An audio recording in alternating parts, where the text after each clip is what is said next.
لما جيت المكان هذا روعة، مليان كل قصور، مليان تحفة، شكله تحفة مرة المكان. لقيت شخص يشتغل هنا. انت ايش اسم؟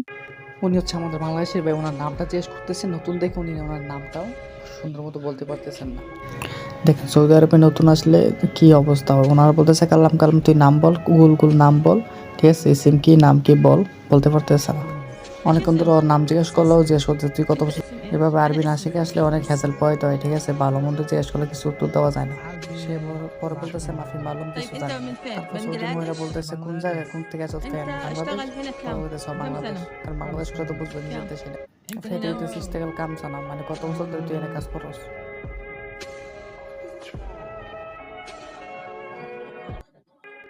كم سنة؟ তখন এই سنة বেশি বেটা চুপ سنتين মেরে ثلاثة বসে كم থাকলো, هنا তখন أقعد؟ জিজ্ঞেস করতেছে কত বছর ধরে এখানে কাজ করতেছিস, কত বছর ধরে।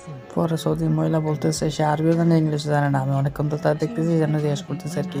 তো এইভাবে নতুন আমরা থাকলে আরবি না জানলে, ঠিক আছে, আপনাদের অনেক কষ্ট হ্যাসেল পাইতে হবে, ঠিক আছে। সুতরাং আপনার বিদেশে যারা আগে প্রিপারেশন নিয়ে আরবি শিখে আসবেন। ধন্যবাদ, আসসালামু আলাইকুম।